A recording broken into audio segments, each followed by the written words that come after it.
लूका 15:25। आपने बाइबल खोला है तो हालेलुया बोलेंगे।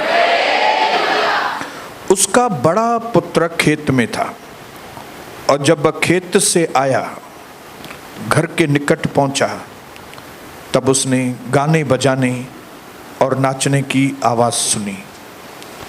उसने एक सेवक को बुलाकर पूछा, यह क्या हो रहा है? उसने उससे कहा, आपके छोटे भाई आए हैं और आपके पिता ने मोटा ताज़ा पशु कटवाया है, क्योंकि उन्होंने उसे भला चंगा पाया है। यह सुनकर वह क्रोध से भर गया और उसने घर के भीतर जाना न चाहा। तब उसका पिता बाहर आया और उसे मनाने लगा। उसने पिता को उत्तर दिया, देखिए, मैं इतने वर्ष से आपकी सेवा कर रहा हूं, मैंने कभी भी आपकी आज्ञा नहीं टाली। फिर भी आपने मुझे कभी एक बकरी का बच्चा भी न दिया कि मैं अपने मित्रों के साथ आनंद मनाता। परंतु जब आपका यह पुत्र है, जिसने आपकी संपत्ति वेश्याओं में उड़ा दी, यह वापस आया तो उसके लिए आपने मोटा ताज़ा पशु कटवाया। पिता ने उससे कहा, पुत्र, तू सदा मेरे साथ ही है और जो कुछ मेरा है वह सब तेरा ही है, किंतु हमें आनंद मनाना और मगन होना ही चाहिए, क्योंकि यह तेरा भाई मर गया था, फिर जी गया है, खो गया था, अब मिल गया है। उसके आगे कुछ नहीं लिखा है। ये प्रभु ने स्टोरी इधर पूरी कर दी।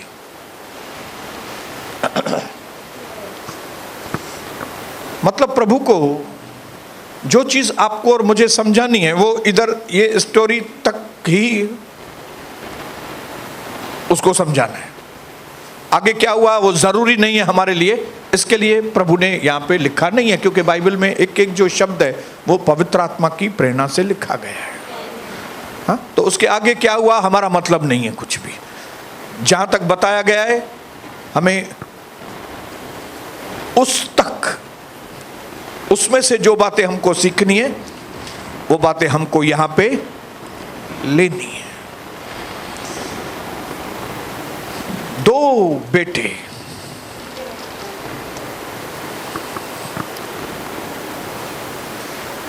बहुत सारी बातें हमने पिछली 2 मीटिंग्स में सीखी है,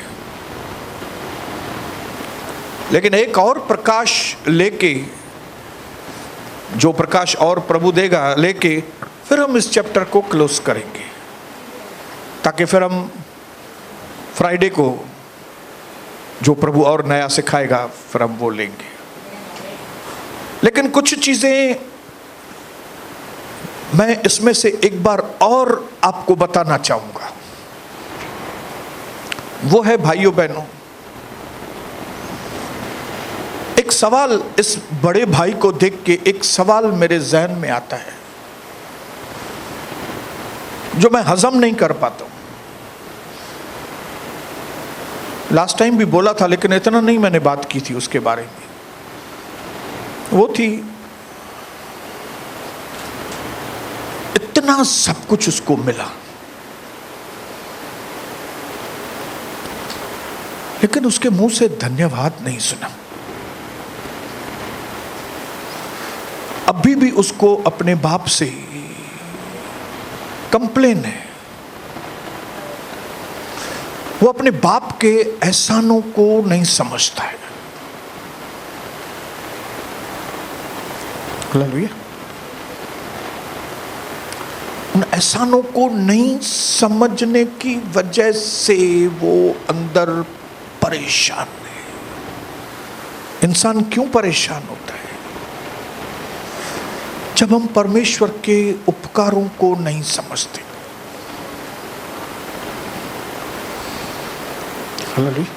उसके उपकारों को नहीं समझने की वजह से हम तृप्ति नहीं होते। फिर हमारे पास जितना भी माल आएगा ना, हम तृप्त नहीं होने वाले, क्योंकि हमारे अंदर धन्यवाद वाला मन नहीं।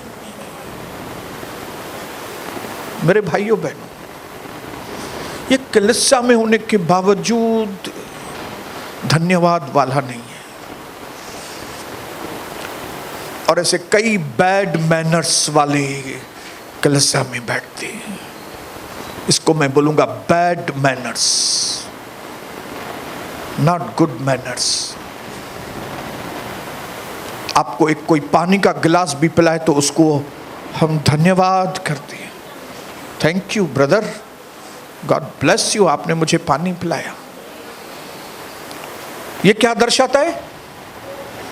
ये दर्शाता है आप गुड मैनर्स वाली बेटी है। आपने छोटी चीज भी किसी से ली या किसी ने आपको दी तो आपके माँ बाप ने आपको सिखाया है बेटा उसको आप धन्यवाद करना, थैंक यू बोलना। हालेलुया। ये बदबू कहां से आती है? जब हमारे अंदर इस तरह का एटीट्यूड होता है। हम प्रभु के भवन में ऐसे बैठते हैं मानो जो भी हमने कमाया है ना वो हमारी मेहनत से कमाया है, प्रभु ने नहीं दिया है कुछ भी। ये बुद्धि भी हमारी है, पैसे भी कमाए वो हमारे हैं,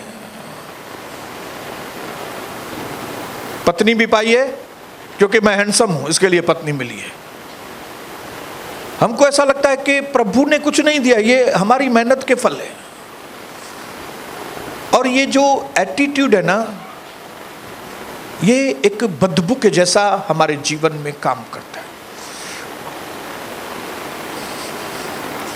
मैं आपसे सवाल पूछना चाहता हूं भाइयों बहनों, हमारे पास तो खास सुबह की प्रार्थना में हम लोग कई बार धन्यवाद का वक्त रखते और कई लोग धन्यवाद करते।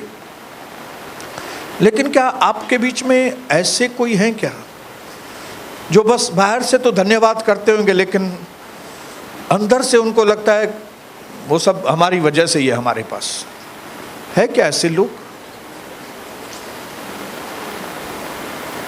Do you have attitude of gratitude? आपको धन्यवाद वाला मन है या नहीं? अपने पड़ोसी को बताओ आप है कि नहीं आपके पास?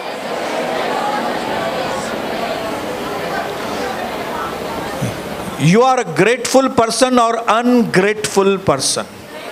Unthankful.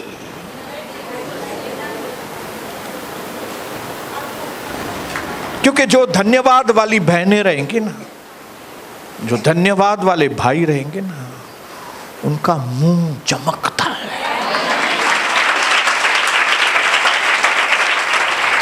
क्योंकि उनके दिमाग में एक ही चीज रहती है, नहीं मैं एक भी चीज के लायक नहीं था, उसने मुझे दिया, उसने दिया, उसने दिया, उसने। शायद पहले ये छोटा वाला भी ग्रेटफुल नहीं था, लेकिन हालातों ने उसको चेंज किया। हालातों ने उसको चेंज किया। उसको अपने बाप के एहसान याद आई, उसको अपने बाप का प्यार याद आया, उसको अंदर कॉन्फिडेंस था, मैं बाप के पास वापस जाऊंगा, वो मुझे धिक्कारेगा नहीं। भले मैंने गलत किया है लेकिन मेरा बाप अच्छा आदमी है वो। और आज मैं यहां पे एक संदेश देने के लिए आपको आया हूं। वो संदेश ये है, आपका और मेरा बाप बहुत अच्छा है। हालेलुया बोलो, मेरा बाप, बोलो मेरा बाप अच्छा है। बोलो मैं गलत हूं लेकिन मेरा बाप अच्छा है।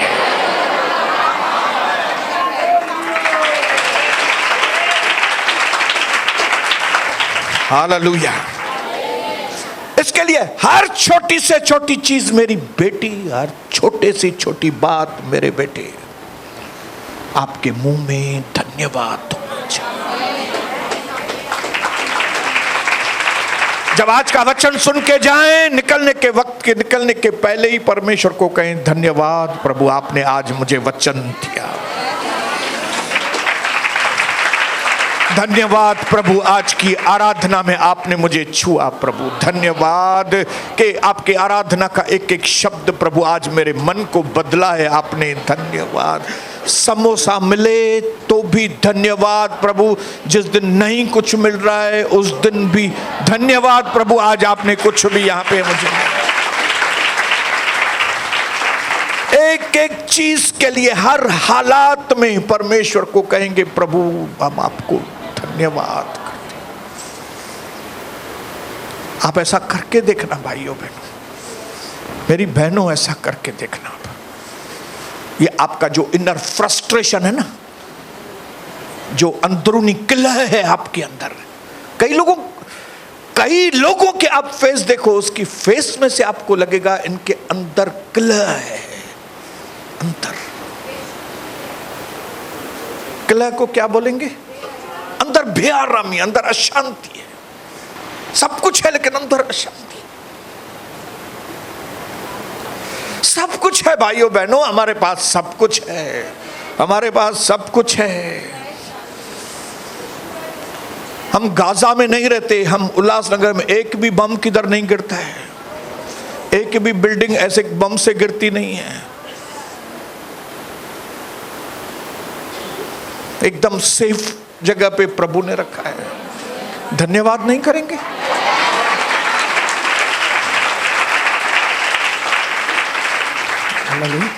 ₹40-50 रुपए में नॉनवेज बिरयानी मिलती है एक आदमी के खाने के लिए, इनफ। धन्यवाद नहीं करेंगे आप? 50 रुपए में बिरयानी, 50 रुपया खाली।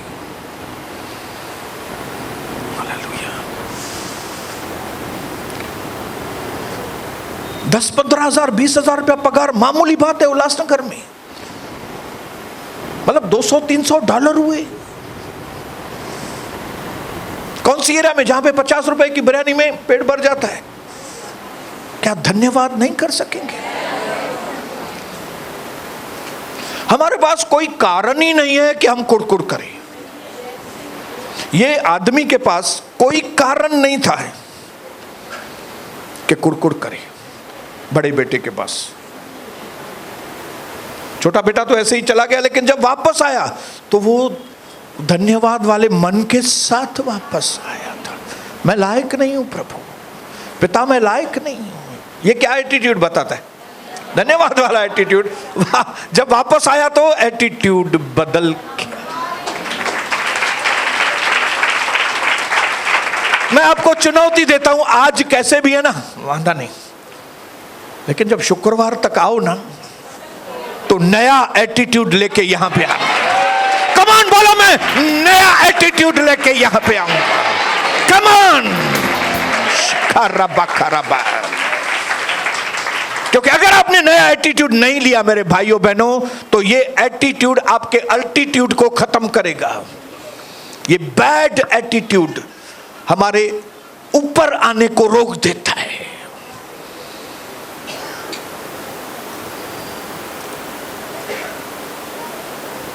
हमारा एटीट्यूड अफेक्ट करता है हमारे अल्टीट्यूड के ऊपर। हमारा जो रवैया है वो हमारे ऊंचे जाने या नीचे जाने को डिसाइड करता है। आपका रवैया सही है, आप ऊंचे पे आएंगे। आपका रवैया गलत है, आप नीचे जाएंगे। अपने पड़ोसी को बोलो, एटीट्यूड सही करो, आपका एटीट्यूड सही करो। बोलो,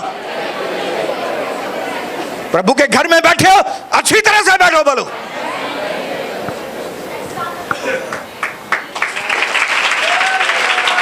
आने दिया उसने आपको यहां पे। वो अच्छे भले को आने नहीं देता है, आपको आने दिया उसने।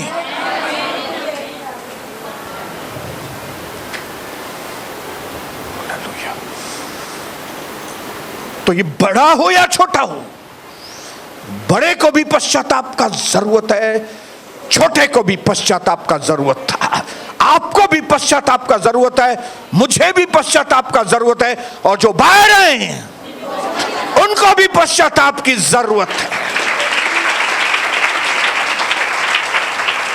हालेलुया। अगर हम प्रभु के भवन में बैठकर भी अपने एटीट्यूड को चेंज नहीं करेंगे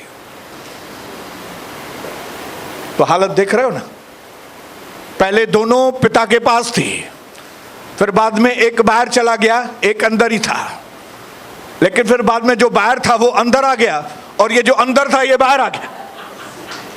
फिर से बोलता हूं, समझ में आए, ताकि आपको समझ में आए कि आप अंदर हैं तो जरूरी नहीं है कि आप हमेशा अंदर रहेंगे। कभी आप अंदर से,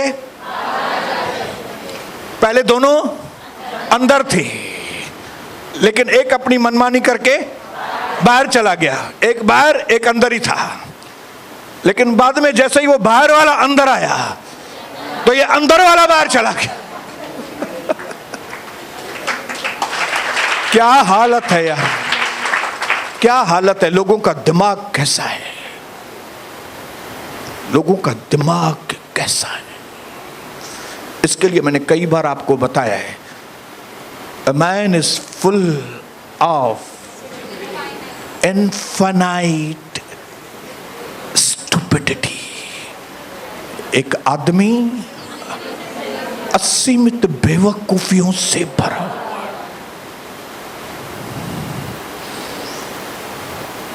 लेकिन हमारा एटीट्यूड क्या होना चाहिए? एक एक बेवकूफी को, कोई एक बेवकूफी जाहिर हुई उसको उड़ाना है, फिर कोई दूसरी बेवकूफी जाहिर होती है उड़ाना है। तब आप क्या होगा? तब आपका अल्टीट्यूड, तब आपका दर्जा बढ़ना चालू हो जाएगा।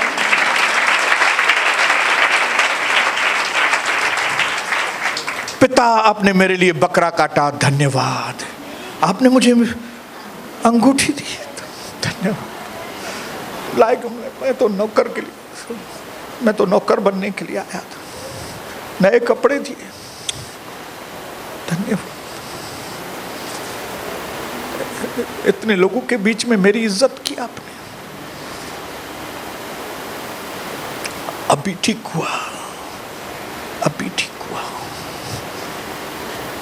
कई बार इंसान अच्छी चीजें खो देता है ना जभी, तो उनको उन चीजों का कदर होता है। नहीं तो इधर जो प्यार मिलता है, आशीषें मिलती हैं, प्रार्थनाएं होती हैं, कई लोगों को इन चीजों की वैल्यू मालूम नहीं, कि जिस दिन ये चीजें खो जाती हैं,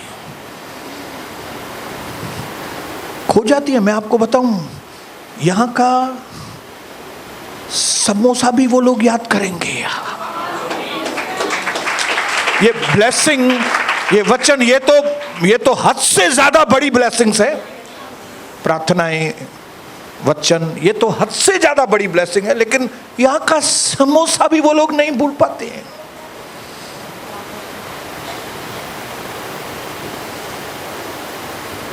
तो मुझे कई बार अंदर एडजस्ट नहीं होता है।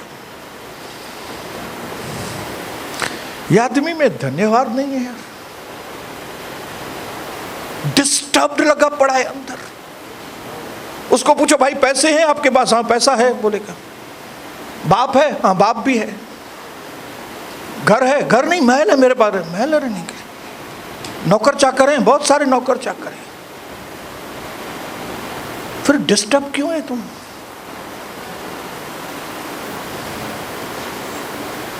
आप अपने आप से सवाल पूछो ना। आपके पास भी तो पैसे हैं, घर है, कलिसिया है, परिवार है, रोटी सबके पास है। हाँ, सब लोग बड़े बड़े नोट लेके आते हो, मेरे को मालूम है, नहीं मांगो तो भी देके जाते हो इधर। हाँ, पहचानता हूं मैं एक एक को, कोई चीज का आपको कमी नहीं है। फिर डिस्टर्ब क्यों है इधर यार? इधर डिस्टर्ब निकालो ना यार, ये सफाई करो ना इधर।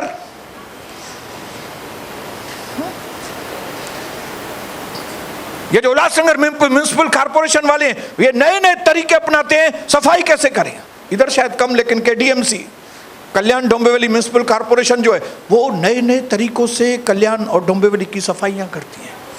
लेकिन इन सारे डिपार्टमेंट से सबसे ऊंचा हमारा स्वर्गीय डिपार्टमेंट है, कैसे यहां की सफाई करें। सफाई हो, अपने पड़ोसी को बोलो सफाई करो आप। आपके मन की सफाई करो, बोलो साफ हो जाओ अंदर। ये जो फ्रस्ट्रेशन है, इनर फ्रस्ट्रेशन, अंदर की उथल पुथल, ये क्यों है, ये बाहर से तो एकदम नॉर्मल बैठे, लेकिन अंदर, बोलो अंदर, बोलो अंदर, अंदर क्रोध। He became angry। अरे काय का गुस्सा करता है तू? भाई आया है ना तेरा, गुस्से से भर गया, बोलता मैं घर नहीं जाएगा, घर नहीं जाएगा, जाओ फुटपाथ पे सो जाओ जाके, घर नहीं जाएगा। तब तेरे को भी बाप के घर का कदर आएगा, तेरे को भी। नौकर के साथ ज्यादा बात करते हो, ये तुम्हारे मैनर्स हैं। बाप से बात नहीं करते, नौकरों से बात करोगे, ये मैनर्स हैं तुम्हारे। क्यों डिस्टर्ब हो?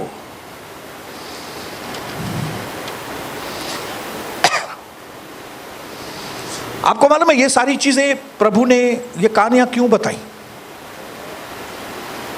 अभी हम आते हैं, क्योंकि प्रभु ऐसे ही तो कोई कहानी बताएगा नहीं। प्रभु यीशु मसीह टाइम पास तो नहीं है। हाँ, हम में से कई लोग टाइम पास होते हैं, लेकिन प्रभु थोड़ी टाइम पास है। अगर आप चाहते हो कि ये कहानियां क्यों बता रहे, तो इसी लूका 15 में हम लोग, ये 15 शुरू होता है ना, उधर पढ़ेंगे 15 अध्याय, वहां से आपको मालूम पड़ेगा कि ये कहानी बताने का मतलब क्या है। प्रभु को कौन सी चीज हमको सिखाना चाहता है परमेश्वर। मेरे भाइयों बहनों, 15 अध्याय का पहले वचन से पढ़ता हूं। सब चुंगी लेने वाले और पापी यीशु के पास आ रहे थे कि वे यीशु की बातें सुने। कौन कौन लोग आ रहे थे? एक तो टैक्स कलेक्टर, चुंगी लेने वाले, और दूसरी वेश्याएं, चीटर लोग, व्यभिचारी, मरियम मगदलिनी, खराब चरित्र वाले लोग। ये सब लोग किधर आने लगे? यीशु के पास आने लगे कि वे यीशु की बातें सुने।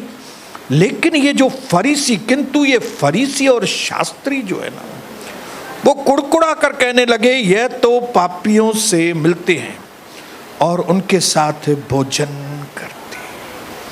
अब ये 2 वचन आप पढ़ेंगे ना, तो आपको समझ में आएगा कि प्रभु ने ये कहानी हमको क्यों बताया।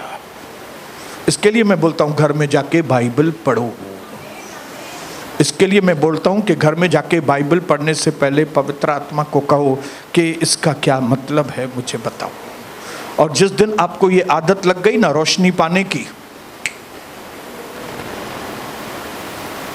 आप खुद जब आप ढूंढ के खजाना पाएंगे ना, तो उसकी खुशी अलग होती है। आप बोलेंगे मैंने खजाना पाया है। अब यहाँ पे जो फरीसी और सद्दुकी है ना, ये अपने आप को यहाँ पे इन लोगों के बीच में क्या मानते थे? ये लोग मानते थे हम लोग बड़े लोग हैं। कौन है हम लोग? हम लोग बड़े हैं, हम लोग पवित्र हैं, हमको सब लोग नमस्कार करें। और छोटे लोग कौन है? ये जो पाप करते हैं, ये जो व्यभिचारी लोग हैं, ये जो झूठ बोलते हैं, ये जो चुंगी लेते हैं, गलत तरीके से धंधा करते हैं, ये लोग नीचे कैटेगरी के, हम लोग बड़े हैं। हालेलुया। जब प्रभु ने इन लोगों का ये एटीट्यूड देखा कि ये अपने आप को न सिर्फ बड़ा समझते हैं, लेकिन इनका छोटों के प्रति व्यवहार कितना गलत है, ध्यान में रखे प्रभु ने ये कहानी उसको बताई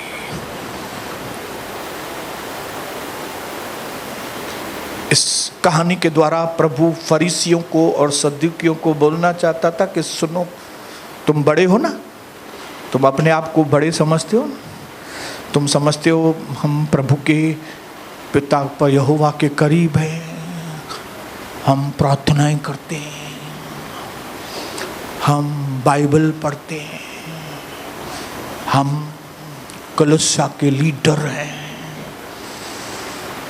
हम यहाँ पे खड़े होके आराधना करते हैं। ठीक है, तुम बड़े हो ना और ये छोटे हैं ना। लेकिन अभी मैं तुमको कहानी बताता हूँ, और फिर कहानी में अभी मुझे तुम बताना कि गुमराह पुत्र ये छोटा वाला है कि बड़ा वाला है। हालेलुया। और फिर उसने ये कहानी बताई, और कहानी के बोलने का मतलब ये था कि चुंगी लेने वाले व्यभिचारी आके प्रभु के आगे झुक रहे थे। वो लोग प्रभु को पहचान रहे थे, लेकिन ये जो अपने आप को लीडर कहते हैं, ये जो अपने आप को बड़ा भाई समझते हैं, ये बड़े भाई ने तो हद भी पार कर दी। छोटे ने तो कभी पिता के लिए 19-20 बातें नहीं की, लेकिन ये बड़ा, ये लोग बाप का भी कचरा करते हैं। ये जो वचन सुनते हैं, ये जो प्रकाशन सुनते हैं, समझते हैं, लेकिन मानते नहीं हैं। इनको यहां से प्रार्थनाओं की फार्मूला भी समझ में आती है, ऐसे प्रार्थना करो, ऐसे प्रार्थना करो, तब देखो कैसे रिजल्ट आएगा, लेकिन करना नहीं है।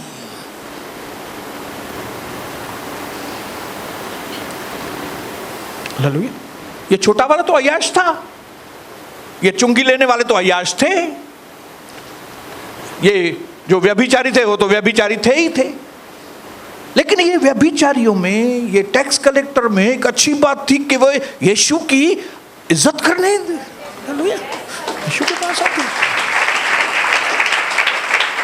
और उल्टा ये अगर अपने आप को बड़ा समझते तो उनको खुश होना चाहिए कि ये लोग सुधर रहे हैं। अभी ये जो व्यभिचारी है ये सुधर रहे हैं, बदल रहे हैं। हालेलुया। लेकिन ये खुश होने के बजाय क्या बोल रहे थे? यह तो पापियों से मिलते हैं, यीशु मसीह बाप के ऊपर भी दोष, और उसके साथ बैठ के भोजन करते। ये अंदर के लोग, ये अंदर के लोग खतरनाक हैं। आपको लगता होगा जो बाहर हैं वो बाहर वाले खतरनाक नहीं हैं। ये जो ऑर्डिनरी जो कांग्रीगेशन है ना, वो उतनी खतरनाक नहीं है, वो छोटे वाले। ये जो बड़े अपने आप को लीडर समझते हैं ना, वो लोग जो अपने आप को थोड़ी चीज समझते हैं, मैं आराधना करता हूँ, मैं इधर लाइन संभालता हूँ, मैं लोगों को बोलती हूँ नहीं ऐसे नहीं ऐसे, हाँ ये मैं इधर सफाई साफ सफाई का काम मेरे हाथ में, मैं लीडर है इधर का। एक्चुअली होना ये चाहिए कि ये लीडर लोग बड़े प्रभु का ज्यादा आदर करना चाहिए, प्रभु के और नजदीक होने चाहिए, इनकी प्रार्थनाओं का बड़े जवाब आने चाहिए। लेकिन ये लोग शोबाजी में ही खत्म हो गए, ये फरीसी शोबाजी में ही पूरे हो गए। और बेचारे जो दूसरे नीचे वाले हैं, छोटे भाई, वे पश्चाताप करके आ रहे हैं। आपको मालूम है हमारे जीवन में परमेश्वर कौन से लोगों को वैल्यू देता है? परमेश्वर मनुष्यों का मुंह देख के बात नहीं करता, प्रभु अपने सिद्धांतों के अनुसार वैल्यू देता है लोगों को। हालेलुया। ऐसा नहीं कि ये मेरा चाचा है, ये मेरा मामा है, ये मेरा वो है, इसके लिए मैं उसको वैल्यू दूं। नहीं, ये आदमी मेरा कितना आदर, ये आदमी कितना पश्चाताप करता है, इस आदमी के अंदर मेरे वचन के लिए कितनी इज्जत है, ऐसे लोगों को परमेश्वर एक्सॉल्ट करता है, ऊपर उठाता है। मैंने एक जगह लिखा है,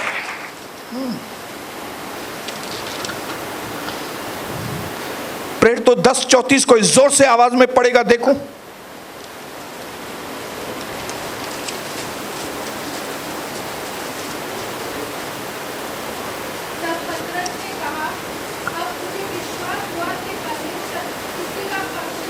अब यहां पे पतरस कहता है कि अब मुझे समझ में आ गया कि हमारा परमेश्वर ऐसे ही किसी का पक्ष नहीं लेता, लेकिन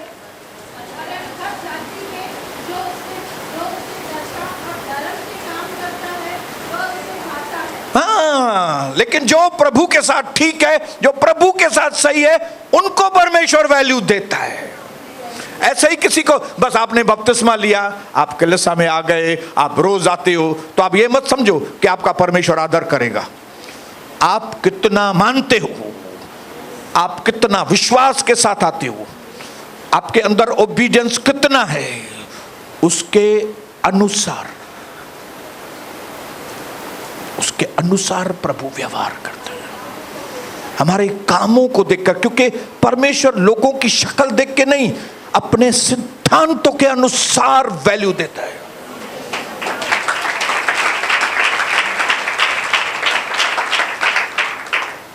हाबिल और केन, दोनों में से एक हाबिल को प्रभु ने वैल्यू दी, उसकी भेंट को स्वीकार किया, केन की भेंट को स्वीकार नहीं किया। क्यों? केन का मन ठीक नहीं था, हाबिल का मन ठीक था। हाबिल के मन में था, मैं परमेश्वर को एक से एक चीज दूं अच्छी।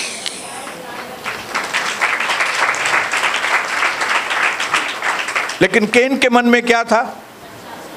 चलो मंगल बाजार से एक दो चीज लेके पास्टर को दे दो। उसको क्या मालूम पड़ेगा।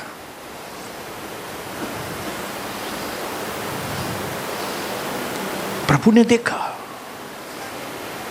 हाबिल कैसे चुन रहा है, केन कैसे चुन रहा है, उसके मन के अनुसार प्रभु ने उसकी भेंट को स्वीकार। समझ में आ रही है बात आपको? हम सब लोग प्रभु के पास क्या मन रख के आते हैं, उसके अनुसार आपको प्रतिफल मिलेगा। फरीसी अपने मन के अंदर परमेश्वर के प्रति जो उनकी सोच थी, जो उनका व्यवहार था, ठीक नहीं था।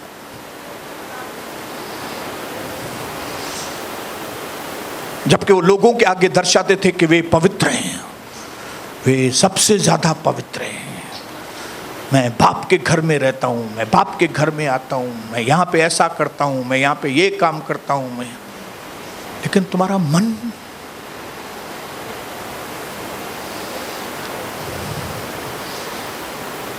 प्रभु ने ये बड़े बेटे को क्या बोला? बोला एक बात में तुम फेल हो गए हो बड़े बेटे। क्या बोला बड़े बेटे को? बेटा तू एक चीज में ना थोड़ा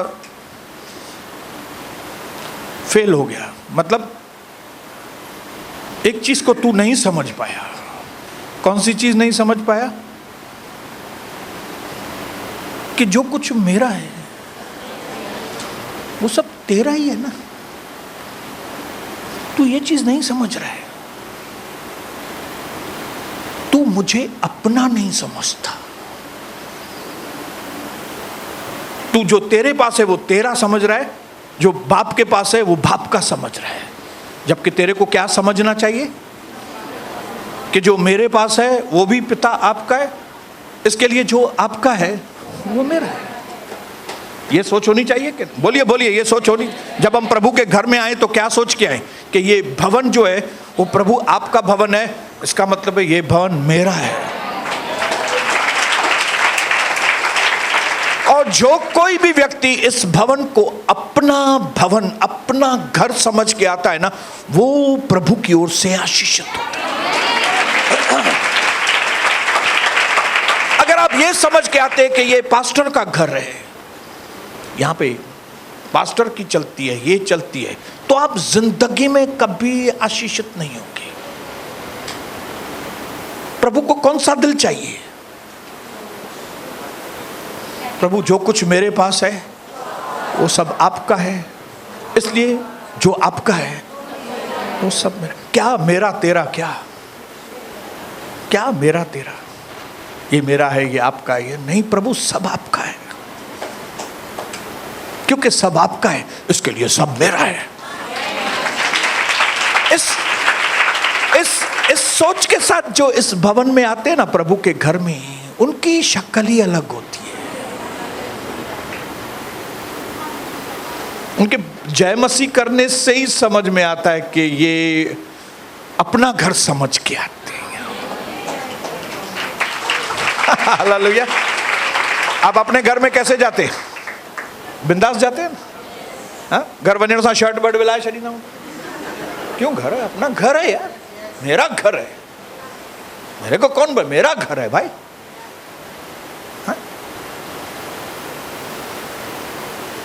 आप अपने घर में कितना फ्री होते? क्या प्रभु के घर में फ्री नहीं होंगे? क्यों फ्री नहीं होते? क्योंकि इसको अपना घर नहीं समझते।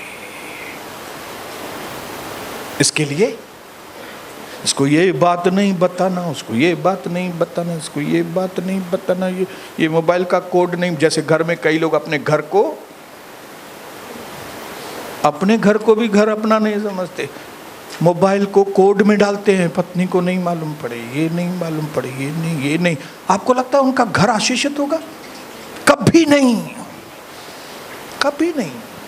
मेरे घर में सनी का, मेरा, कविता का, डिंकी का, सबका कोड सबको मालूम है। कभी भी किसका भी कोई भी फोन उठाए, कोई भी उठा के खोले, ट्रांसपेरेंट टोटल। क्यों? मेरा घर है, वो मेरी पत्नी है भाई, वो मेरा बेटा है, ये मेरी बेटी है डिंकी भाई, ये मेरी है, ये भवन मेरा है। हाँ, ये नहीं, ये तो प्रभु, आप प्रभु का भाई, लेकिन प्रभु ही मेरा है ना, तो मैं प्रभु ही मेरा है तो उसका भवन भी मेरा हुआ ना।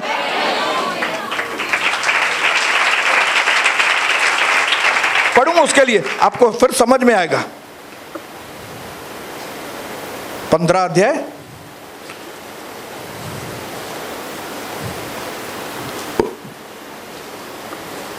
पिता ने क्या कहा? पिता ने उससे कहा, पुत्र तू तो सदा मेरे साथ है, जो कुछ मेरा है वह सब तेरा ही है। ये तू नहीं समझ रहा है, इसके लिए तू घर के बाहर आ गया। वो जो बाहर था उसको समझ में आएगा कि मेरा बाप का घर मेरा ही है, वो आया अंदर। लेकिन तू जो समझ रहा है कि ये मेरा पराये का घर है, तू अभी बाहर।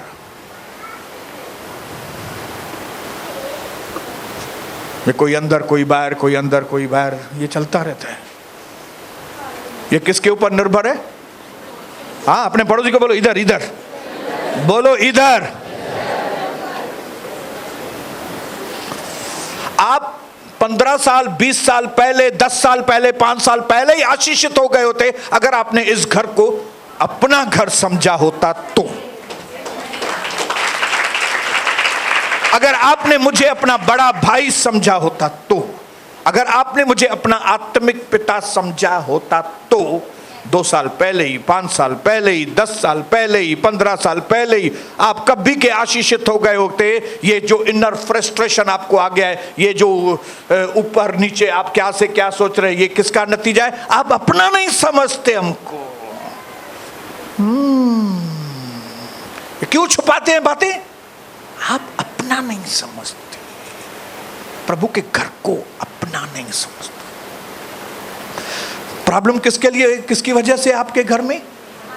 आप इसको, घर को अपना नहीं समझते।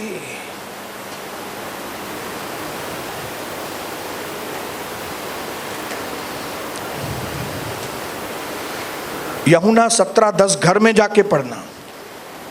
यीशु प्रभु पिता को बोल रहे हैं कि जो मेरे पास है वो सब आपका है। इसके लिए जो आपका है, और आपको मालूम है एक और, यही चीज को समझाने के लिए प्रभु ने एक और स्टोरी बताई थी। एक और बाप, उसके भी 2 बेटे। उस बाप के पास खेत थे। मत्ती 21 पढ़ेंगे, मत्ती 21।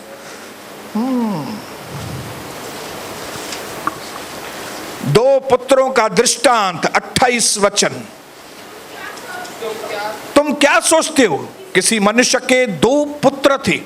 उसने पहले के पास जाकर कहा, हे पुत्र, आज दाख की बारी में काम कर। उसने उत्तर दिया, मैं नहीं जाऊंगा। परंतु बाद में पछता कर चल गए। ये पछता है ना, लिखा पछता, उसको अंडरलाइन करना। मैं नहीं जाऊंगा, परंतु बाद में पछता कर गया। पिता ने दूसरे पुत्र के पास जाकर भी ऐसा ही कहा। उसने उत्तर दिया, देखिए डिसेंट आदमी है, जी हाँ मैं जाता हूं प्रभु, मैं बहुत डिसेंट आदमी हूं, लेकिन मैं नालायक हूं, परंतु नहीं गया। ये जो कई लोग जो डिसेंट दिखाई देते हैं ना, नालायक नंबर 1 लोग हैं। जब गिदौन को प्रभु ने कहा इन लोगों को नदी के किनारे लेके जाओ और पानी कैसे पीते हैं, उनके पानी पीने के तरीके से समझ जाना कि कौन से हमारे काम के हैं और कौन से नालायक हैं। जो डिसेंट लोग थे, प्रभु ने कहा ये नालायक लोग हैं, इनको निकालो। लेकिन जो इनडिसेंट बोला, यही लोग मेरे लिए काम करेंगे।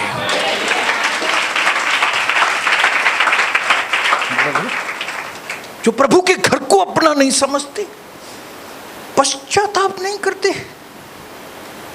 बेसिक मैं आपको बताऊं, जो व्यक्ति पश्चाताप करके आता है ना, वो सही सेवा करता है। जो पश्चाताप करके नहीं आता है, उनकी सेवा रद्दी के टुकड़े के जैसी है, कचरे का डब्बा। पश्चाताप नहीं है और आएंगे सेवा करने के लिए। अंदर की बातें अंदर ही रखेंगे। ये जो हार्ट अटैक्स और ये सब होते हैं, ये कौन से लोगों को होते हैं? ये इनर फ्रस्ट्रेशन वाले लोगों को, ये डिप्रेशन वाले लोगों को, ये सब डिप्रेशन वाले लोग हैं। मरी वेंदा ये मानो, क्योंकि प्रभु के घर को अपना नहीं समझते। जी हाँ मैं जाता हूं, परंतु नहीं गया। इन दोनों पुत्रों में से किसने पिता की इच्छा पूरी की? प्रभु ने ही पूछा। उन्होंने कहा भाई पहले वाले ने। यीशु ने उनसे कहा, मैं तुमसे सच कहता हूं, महसूल लेने वाले और वैश्या तुमसे पहले परमेश्वर के राज्य में प्रवेश कर रहे हैं। सुनो फरीसी लोगों, प्रभु ने बोला, सुनो लीडर को लोगों, तुम जो बड़े समझते हो अपने आप को, मैं बड़ा भाई हूं, तो तुम बड़े भाई तो हो लेकिन निकम्मे हो। लेकिन ये जो छोटे भाई है ना, ये पश्चाताप करके तुम्हारे से पहले हवाई जहाज में चढ़ रहे हैं, पहले से ही तुम्हारे, तुम बाद में आओगे कि नहीं मालूम नहीं। पश्चाताप करने वाले लोग पहले, जिनसे पश्चाताप नहीं होता है ना, वे खुद के बारे में बताते हम फरीसी लोग हैं।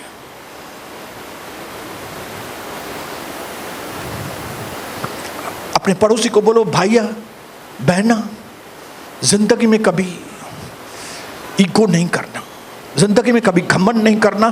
पश्चाताप प्रभु के घर में मतलब पश्चातापी मन की सेवा।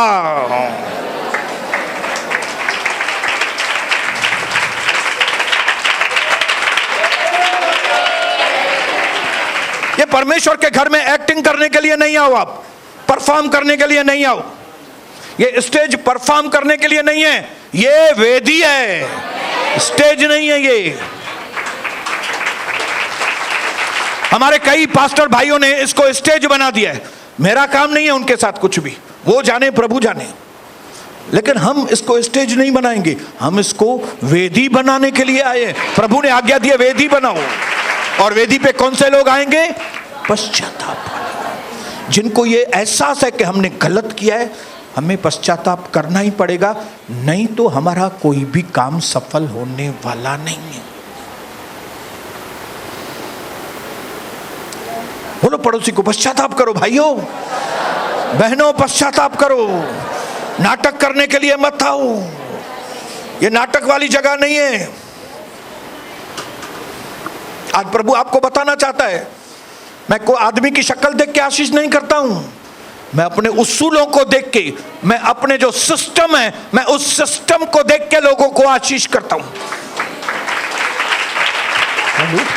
क्यों कई लोग जल्दी आशीषित हो जाए, कई लोगों को आशीष मिलती नहीं है? क्यों भाई? क्या प्रभु पक्षपात करता है क्या? नहीं।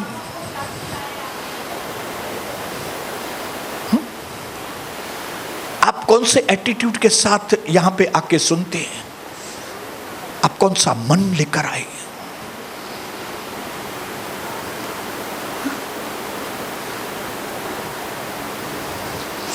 आज हमें अपने आप को चेक करना है भाइयों बहनों। बोलो, मुझे अपने आप को चेक करना है। लोगों का मुंह देख के, कि अंदर देख के। सैमुएल की किताब में प्रभु ने कहा, लोग बाहर से देखते हैं, मैं अंदर से देख। कम ऑन, बोलो, मुझे अंदर से देखना पड़ेगा अभी, मुझे अपने अंदर देखना पड़ेगा। बोलो, बाहर से तो मैं बहुत डिसेंट हूं, मैंने कपड़े भी अच्छे पहने हैं, मैंने मोजे भी पहने हैं अच्छे, मैं तो बाल भी अच्छे बना के लाई हूं, मैं तो लिपस्टिक भी लगा के आई हूं, मैं तो पैंट पहन के आई हूं, लेकिन मेरा अंदर क्या है? मैं अंदर क्या सोच रही हूं? अंदर कचरा लेके आई है, अंदर कचरा लेके आई है तो कचरा ही लेके जाएगी। लेकिन अगर पश्चाताप करने आई है तो आशीषें लेकर जाएगी। बोलो हालेलुया। अपने पड़ोसी को बोलो, थके नहीं हो क्या अभी तक यार? वो सब नेचर लेके ये फ्रस्ट्रेशन करके करके थके नहीं हो क्या अभी तक?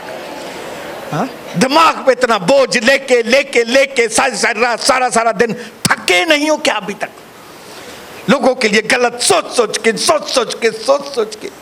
थके नहीं हो क्या अभी तक? कब थकोगे?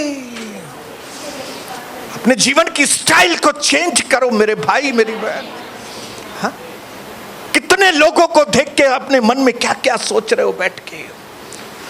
चुपचाप चुपचाप चुपचाप चुपचाप चुपचाप चुपचाप चुपचाप चुप चुप चुप चुप चुप चुप। बदलो ना भी। जब कॉल आया है, जब इंटरनेशनल कॉल आया है आपको, जब स्वर्ग से फोन आया है आपको आज, तो जागो ना अभी। हाँ? बोलो ना अभी मुझे बदलना है ब्रदर। हाँ? बोलो ना मुझे अभी, मैं प्रभु के घर को यार मैं अपना घर समझेगा, मैं अपना घर समझेगा, ये मेरा घर है। जो मेरे बाप के बेटे और बेटियां हैं, ये मेरे भाई बहन हैं, ये मेरे हैं। मैं इनका बुरा नहीं मानूंगा, मैं इनका बुरा नहीं मान, मैं इनको संभालूंगा, मैं इनको संभालूंगा, मैं घर को संभालूंगा। आप ऐसा एटीट्यूड करके आके देखो तो सही है। कम निकलो डखण विसरे हो, चलते बनो, ऐसे लोग कभी जिंदगी में आशीषित नहीं होंगे। मैं पागल थोड़ी हूं, सबसे पहले आता हूं, सबसे आखिर में जाता हूं।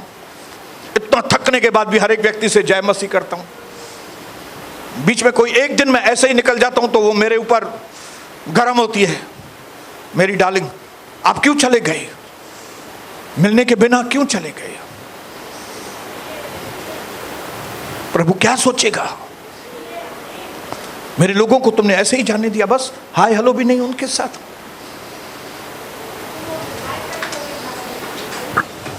बोलो निभा के जा, अपने पड़ोसी को बोलो निभा के जाना है।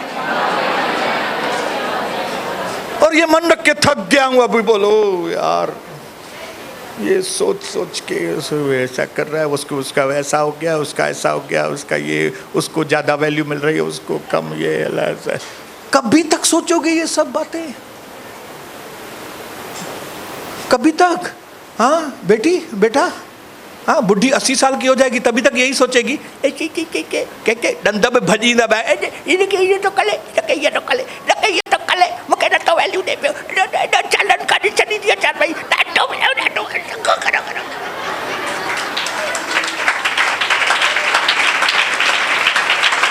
अरे किथे दा एंड क्यों, कहीं तो एंड करो ना, दी एंड।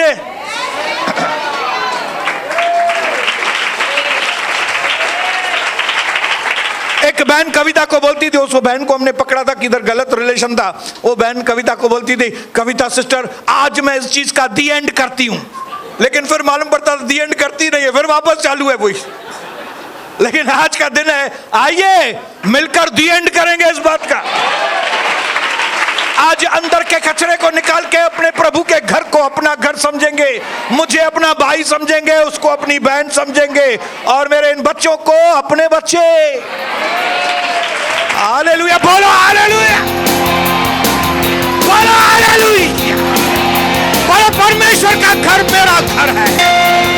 ये वचन का मैं आदर करेगा, ये वचन की मैं इज्जत करेगा मेरे अंदर, मैं सुनूंगा और उसको मानूंगा। मैं अपने इस गंदे पुराने जो पुराना पीढ़ी का स्वभाव है मेरा, मैं निकाल कर फेंक दूंगा और मैं पश्चातापी मन के साथ सेवा करूंगा, ताकि मेरे सेवा से परमेश्वर को खुशबू आए।